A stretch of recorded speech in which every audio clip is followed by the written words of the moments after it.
সহপাঠী মিমের মারা যাওয়ার খবরে স্টেশনে ছুটে আসেন শিক্ষার্থীরা।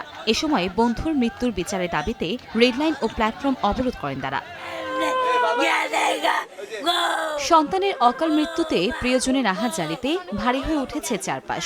কুমিল্লা সদর উপজেলার রসুলপুর এলাকার জাহাঙ্গীর আলমের মেয়ে মিম আক্তার স্কুলে যাওয়ার জন্য বৃহস্পতিবার সকালে ঘর থেকে বের হয়। রসুলপুর মাজারগের এলাকায় রেল ক্রসিং পার হওয়ার সময় ঢাকাগামী চট্টলা এক্সপ্রেস ও কক্সবাজারগামী পর্যটক এক্সপ্রেস ট্রেন দুটির ক্রসিং এর মাঝে পড়ে ট্রেনের কাঁটায় মারা যায় মিম।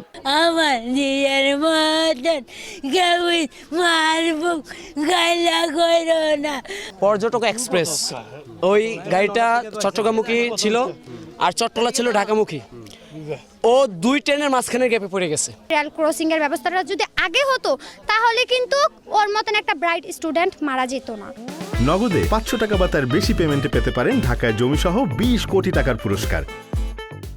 এর আগে বারবার একই এলাকায় রেল ক্রসিং এর গেট ও গেটম্যান দেওয়ার দাবি জানানো হলেও সাড়া মেলেনি রেল কর্তৃপক্ষের। তবে মিমের মৃত্যুর খবরে 15 দিনের মধ্যে রেল ক্রসিং গেট দেওয়ার আশ্বাস উপজেলা নির্বাহী কর্মকর্তার। পর্যায়ক্রমে সরকার সবগুলো লেভেল ক্রসিং গেট এবং লাইনম্যান নিয়োগ করছে। এটিতে একটি দুর্ঘটনার প্রেক্ষিতে আমরা অতি দ্রুত আগামী 15 দিনের মধ্যে এই স্থানটিতে লেভেল ক্রসিং গেট এবং একজন লাইনম্যান নিয়োগ দেওয়া হবে। মিম আক্তার কুমিল্লা সদর উপজেলার রসুলপুর উচ্চ বিদ্যালয়ের 9ম শ্রেণীর শিক্ষার্থী ছিল। সময় সংবাদ, কুমিল্লা।